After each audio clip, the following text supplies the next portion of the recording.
mystery, history, cryptid creatures, and paranormal activities. This is the Creeps and Crawls Mystery Hour podcast, and I'm your host, Creeps.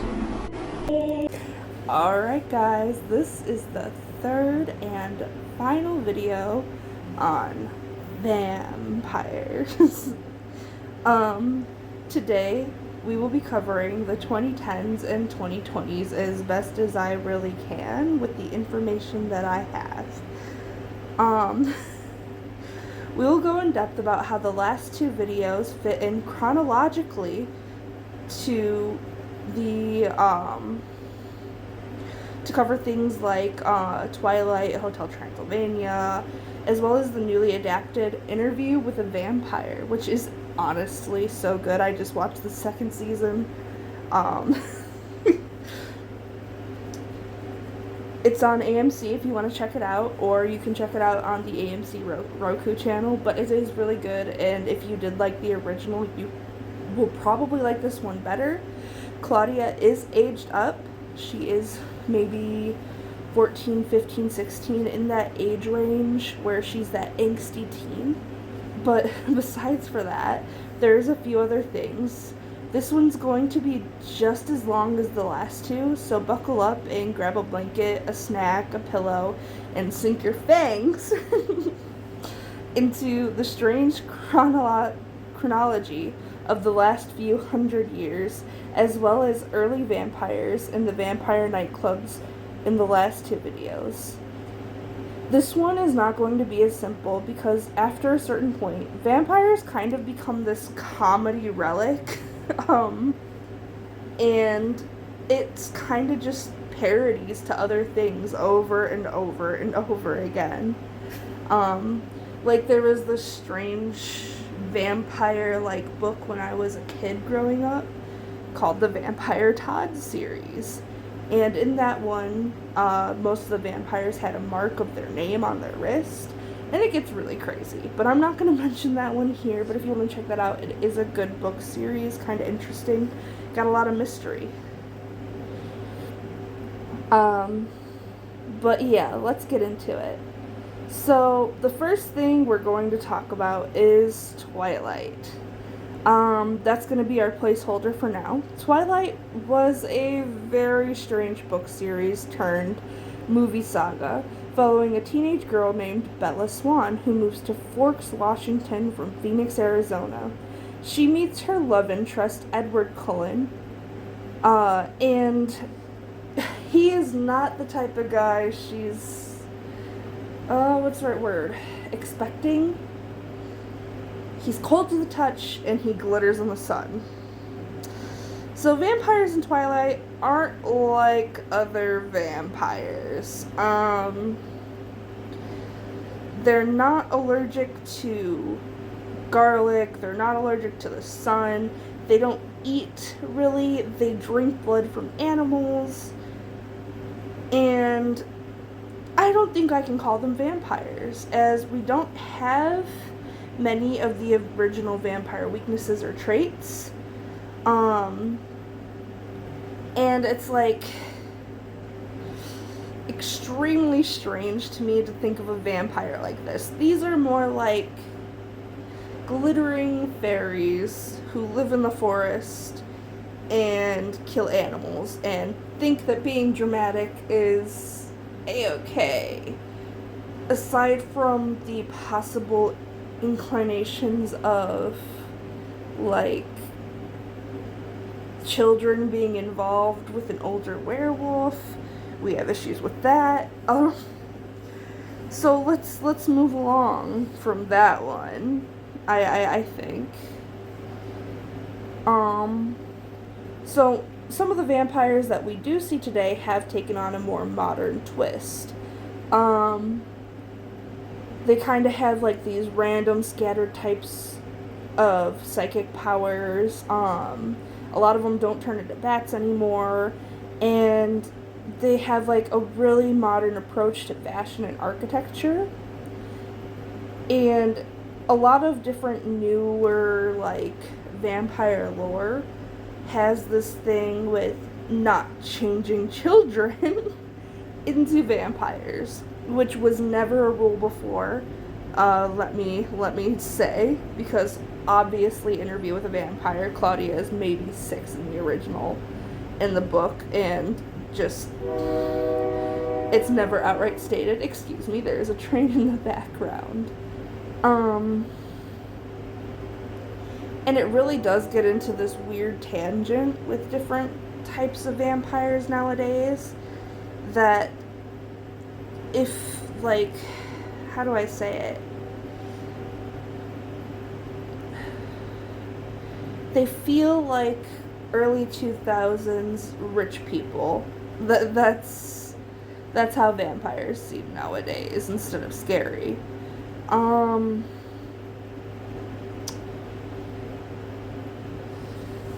But we're gonna move on. So the next movie that I want to talk about actually is The Little Vampire. And I know that's an early 2000s movie, but I feel like it was a real turning point and staple for kids growing up in the early 2000s to 2010s.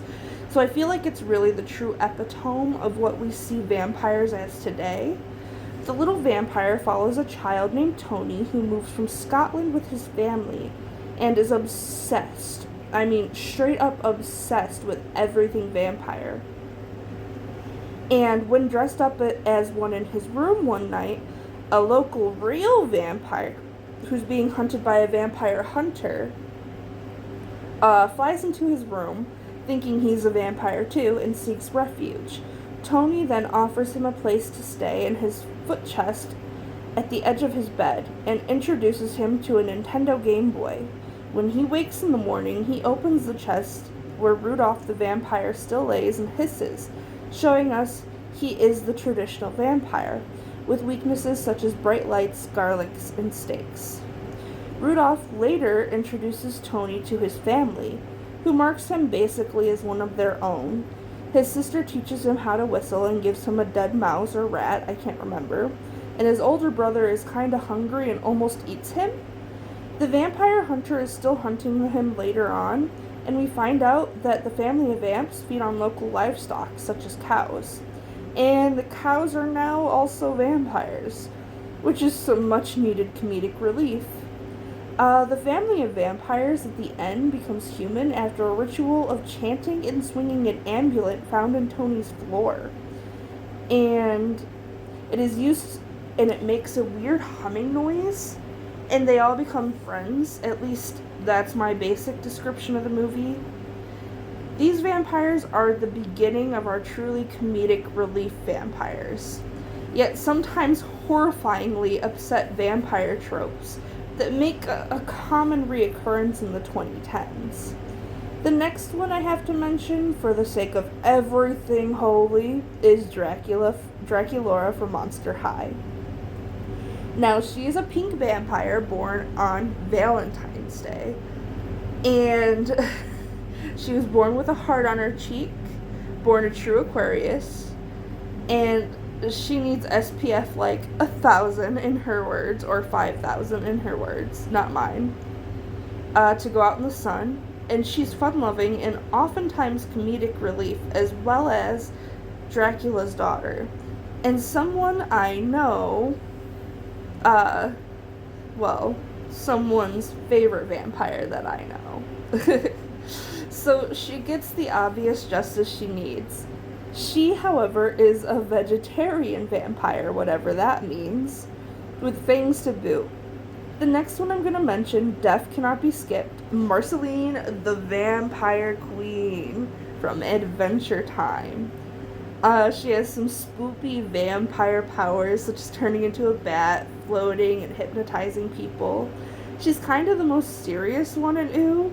With her tragic backstory, she was born a monster of sorts, half demon, from the Nightosphere, and her father was a deadbeat absentee.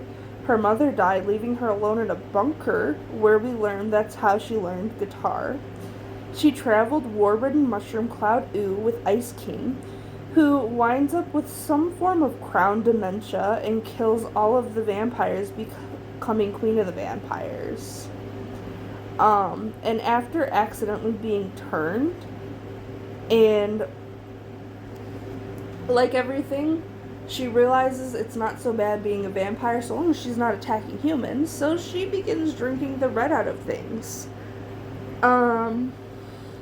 So the next thing we have about her is she does fall in love with Princess Bubblegum, and she is a great and well-rounded character.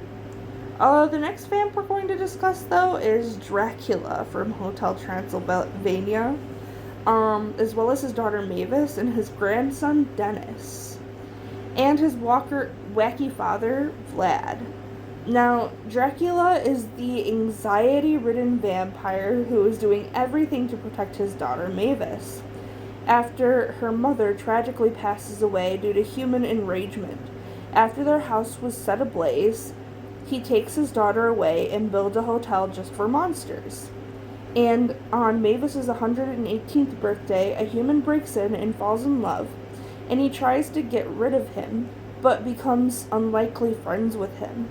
Then Johnny the human and Mavis have their son Dennis, lovingly called Denisovich by Dracula, and he isn't really showing any signs of being a vampire.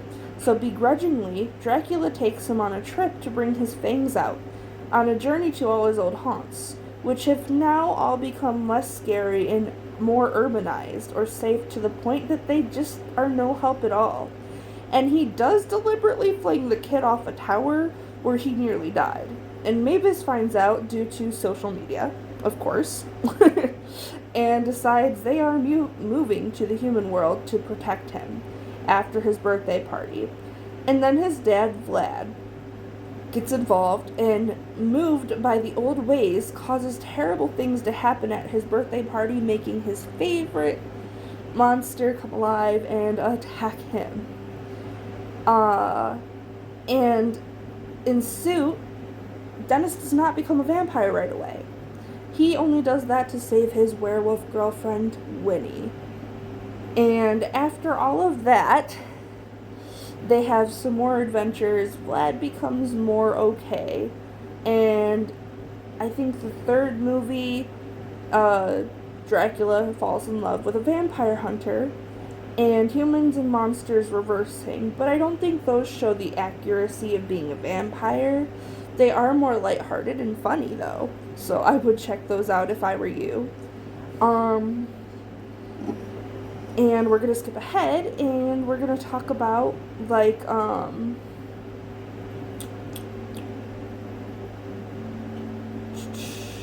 Vampire Academy. Sorry. We're going to talk about Vampire Academy, which follows a Dahmer called Rose, a Morai, her friend, and the evil vampire Strigoi. One set are murderers who kill their prey, and the others only feed till full. This concept is also seen with the Vampire's Assistant series. Two book series awfully portrayed in movies for both, shortening a whole series into one movie, show that one set of horrifying vampires and one kind of harmless vampires, but show them in different lights. They also both kind of have, like, half vampires, which are the Dahmer, or in Vampire's Assistant, just a half vampire, which do eventually turn into vampires in Vampire's Assistant, but do not in Vampire Academy. Let's get that straight right now. In both, they do have the vampire traits of being allergic to the sun and garlic and all the good stuff that we get from the original vampires of the last two episodes. But both do have, like, kind of a vampire hierarchy, one which being the Vampire Council in Vampire's Assistant, and in Vampire Academy, there's, like, a royalty thing going on with Queen Tatiana. Both books are absolutely fire. I would go check them out if I were you. The movies, like I said, shortened an amazing book series to a point where they are not recognizable to the books. I do, however, I do like the Vampire Assistant movie, maybe a little too much for someone that read the books first. So, yeah, I'm that person. I like both. But the movie is terrible compared to the books if you are a true fan, and I am, but that is kind of my secret there. I do really like the movie that everyone's gonna hate on me for. But yeah, they both have like this Strigoi type thing, or Vampanese, who are very harmful. They eat humans, obviously. They kill them when you don't actually need to. The Morai, however, have this ability where when they drink blood, it gives the human a high, and they take what they need, and the human gets a buzz, and they volunteer to do it. And the vampire's assistant, not so much. They do still hunt, but they don't kill the person. They kind of just poke them and take some blood and leave. They ditch.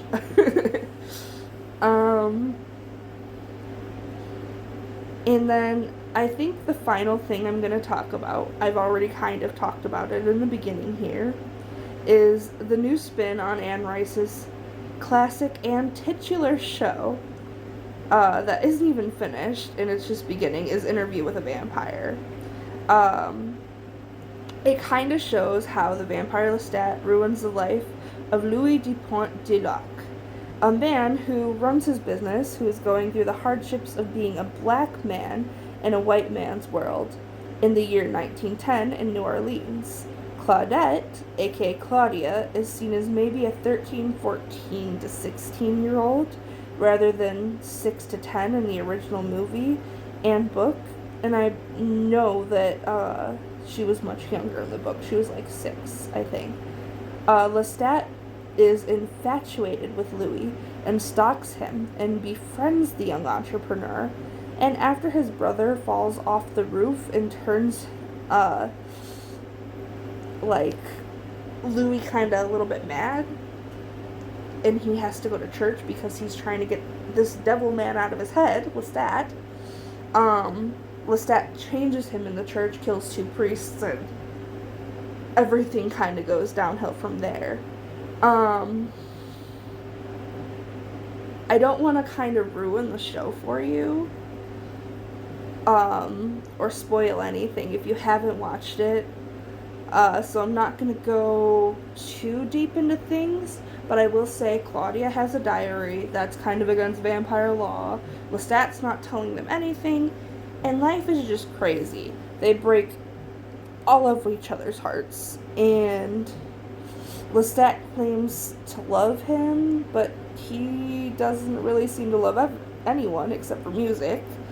They kind of kill willy-nilly, and they are your classic vampires, minus turning into bats, of course.